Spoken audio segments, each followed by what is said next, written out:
수급은 양시장 정반대네요. 그리고 또 양시장이 모두 다 플러스권이기는 한데 오늘도 꽤 많은 이 격차가 벌어져 있는 상황입니다. 오늘 장은 어떤 키워드에 좀 더 주목하는 게 좋을까요? 바로자산운용의 윤정식 이사입니다. 안녕하세요. 네, 안녕하세요. 네. 이 키워드 이슈에 상당히 민감하게 반응을 하고 있습니다. 오늘도 그런데요. 현재까지 시장이 보여주는 키워드 가운데서 우리가 주목할 첫 번째 펀치 보겠습니다. 어떤 쪽에 주목해야 될까요? 보시면은 파죽지세 폐배터리. 어제가 시작이 아니었을까 싶을 정도로 정말 대단한 움직임을 보여줬습니다. 오늘 장도 폐배터리 관련된 종목군들 꾸준히 강세 움직임을 나타내나요? 사실 어제만큼은 아니어가지고 이 부분 좀 체크를 해 네, 지금 폐배터리가 어제 내용이었던 것 같아요, 확실히. 예, 그래서 지금 화면에 환율의 하락과 시장 상승으로 바꿔주셨는데, 환율의 하락, 지금 1,304원 정도 기록하고 있습니다. 이것이 어떤 의미가 있을까요? 네, 오늘 사실 시장의 모습을 특징을 잡아본다라면 특징이 좀 적었습니다. 근데 시간이 조금씩 지나면서 특징이 이제 생겨나기 시작을 했거든요. 제일 먼저 말씀을 해주셨던 대로 코스피랑 코스닥 수급이 엇갈리고 있죠. 그리고 상승률도 엇갈리고 있습니다. 그리고 코스닥으로 가보면 좀 전에 나왔던 그 배터리 관련된 종목들이 사실 코스닥에서 굉장히 강한 모습 나오고 있죠. 코스닥에서 2차전지 관련한 종목들이 시가총액 1위와 2위와 4위와 그리고 10위 배터리 관련된 종목들 제일 조금 오르는 게 4%입니다. 제일 많이 오르는 게 10% 이상 상승을 하고 있고요. 배터리 관련주들이 코스닥에서 잘 버티면서 바이오 종목들까지 합세하면서 코스닥에서 굉장히 좀 강하게 올라가고 있는데요. 수급적으로 먼저 좀 시장으로 살펴본다라면 코스피 코스닥의 수급이 엇갈리고 있죠. 코스피 같은 경우는 사실은 환율이 11원 하락을 했습니다. 1,304원 다시 1,300원대 초반이 됐죠. 그러면서 환율이 내려왔는데 좀 신기한 특이한 부분이죠. 환율이 내려왔는데 외국인이 시장 매도하고 있습니다. 코스피 시장은. 근데 매도 금액이 근데 크지는 않죠. 매도 금액이 크지 않기 때문에 개인과 기관의 이 매수로 인해서 시장이 크진 않지만 코스피는 상승을 하고 있는 모습이고요. 그런데 외국인의 순매수, 환율의 하락으로 인해서 코스피 외국인 순매수 기대했는데 외국인 순매도를 하고는 있지만 코스닥에는 순매수를 보여주고 있습니다. 외국인이 코스피에서 파는 금액보다 훨씬 크게 800억 가까운 이 외국인의 순매수가 들어가고 있고요. 이 순매수의 상당 부분이 좀 전에 말씀드렸던 이 배터리 관련된 종목들 제일 많이 들어가고 있고요. 그 외에는 바이오 관련된 종목들까지 좀 들어가고 있는 이런 모습이 오늘 시장에서 나타나고 있는데 환율의 이 하락폭 그러니까 달러가 약세가 되는 폭이 점점점 확대가 되고 있습니다. 그러면서 수급적으로는 좀 좋아지고 있는 그런 모습들. 그러니까 외국인이 코스피에서 매도를 더 늘어나진 않고 있거든요. 조금씩 줄어가고 있지만 줄어든 폭은 좀 미미하고요. 외국인은 이 코스피에서의 매도 금액은 어느 정도 유지하는 수준을 보여주고 있는데 기관의 매수는 조금씩 더 늘어나고 있는 그런 모습이고요. 코스닥으로 가보면 외국인의 순매수가 좀 큰 폭으로 늘어나고 있습니다. 기관의 순매도는 유지가 되고 있는데요. 이 환율의 하락폭이 조금씩 커지면서 코스닥에 있는 외국인의 순매수가 조금 늘어가고 있는 이런 모습이 있고 외국인의 순매수는 코스닥에 있는 외국인의 순매수는 좀 전에 말씀드렸던 2차전지 위주로 대부분의 좀 순매수가 좀 많이 들어가고 있고 그 외에 바이오 쪽으로도 아니면 그 엔터 쪽으로 이런 쪽으로 조금씩 들어가고 있는 모습들이 있습니다. 그럼 이제 시장을 좀 살펴봐야 되는데 어떤 종목으로 대응을 해야 되느냐. 오늘 좋았던 2차전지 계속적으로 접근을 해서 좋을 것이냐. 2차전지 관련된 종목들이 나쁘진 않아 보입니다. 테슬라가 기대치를 조금은 내려오긴 했지만 이 전기차에 대한 생산 속도는 그대로 어느 정도 유지가 되고 있는 이런 모습들이 오늘 나오고 있기 때문에 2차 전지에 대한 분위기 오늘 거래소로 오더라도 LG에너지솔루션과 삼성 SDI 크진 않지만 상승을 하고 있고요.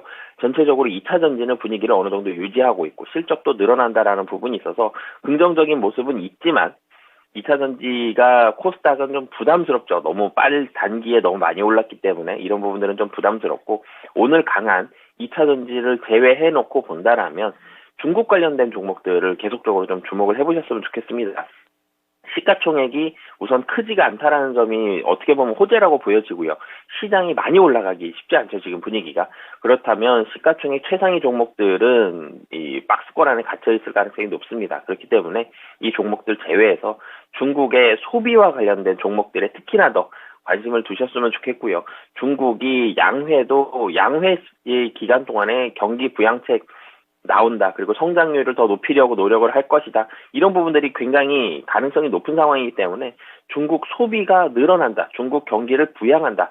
이런 쪽에 호재를 받을 수 있는 종목들로 접근을 해보시면 좋을 것 같습니다.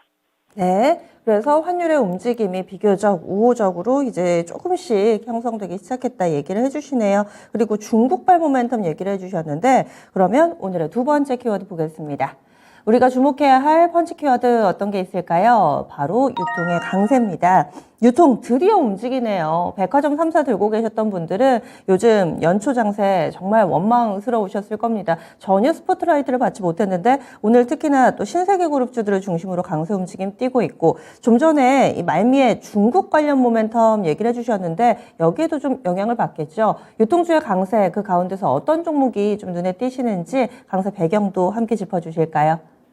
네, 사실 유통주 그러면 제일 먼저 나오는 건 백화점이죠. 백화점이 유통주에 있고요. 그 다음에는 면세점 생각나고요. 그 다음에는 마트 생각이 납니다. 그리고 편의점도 생각나고요. 유통 관련 종목들이 근데 지금 제가 나열해드렸던 이 종목들이 최근에 주가가 어땠는지 생각을 해보면 종목을 가지고 계신 분들은 주가가 계속 떨어져서 속상했다라는 생각이 드실 거고요. 종목을 안 가지고 계신 분들은 주가가 어땠는지 사실 잘 모릅니다. 시장에서 크게 관심을 받지 못했던 섹터기도 하고요. 최근에 주가가 많이 하락한 섹터기도 합니다. 근데 이제 오늘 같은 경우는 특히나도 신세계 그룹주 중심으로 해서 주가가 상승을 하고 있는데요.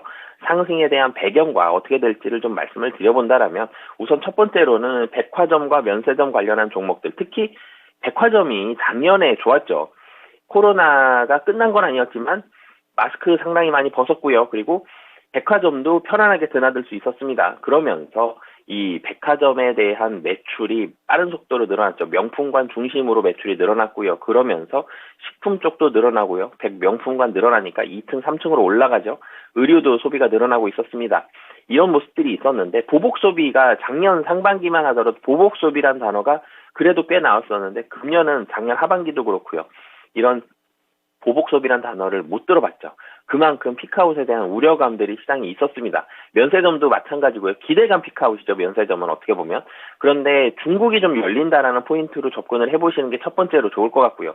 중국 지표가 좋았는데 중국도 많이 이제는 활성화가 되고 있는 상황이 숫자로도 나왔습니다. 그러면 면세점, 사실은 보따리상들, 따이공들에 대한 이 혜택들이 어떻게 되느냐 이런 부분들이 실적에는 직접적으로 숫자로는 영향을 미치겠지만 우선은 중국이 열린다, 중국이 잘 된다, 활성화가 된다는 포인트로 면세점이 좋아진다는 부분들, 그리고 백화점도 뚜껑 열어봤더니 실적이 그렇게 나쁘지가 않습니다. 그리고 피크아웃 우려보다는 어느 정도 유지가 되는 모습들, 이런 모습들이 있기 때문에 이전에 우려감이 있으면 주가 많이 떨어졌는데 이 뚜껑 열어봤더니 우려감보다는 훨씬 좋구나라는 부분들이 주가의 반등에 대한 이유다라고 보여지고요. 또 한 가지로는 쿠팡입니다. 국내에 상장되어 있진 않지만 이 대형 유통 공룡이죠. 쿠팡이 근데 2개 분기 연속 흑자를 기록을 했습니다.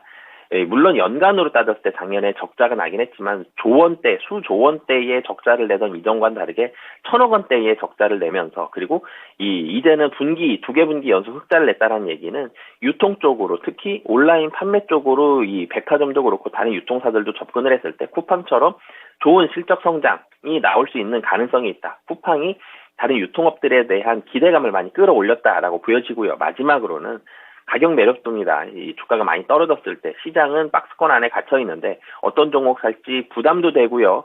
이 고민이 많이 될 때 가격이 싼 종목. 근데 뚜껑 열어봤더니 시장 예상보다 실적이 더 좋다. 그래서 접근한다라는 부분. 가격 매력도가 좋고요. 중국이 열린다라는 부분에 있어서의 수혜도 받을 수 있다라는 부분을 포인트로 보시면 될 것 같습니다. 예, 알겠습니다. 오늘 말씀 여기까지 듣겠습니다. 고맙습니다. 네, 감사합니다. 네, 지금까지 바로자산운용 윤정식 이사였습니다.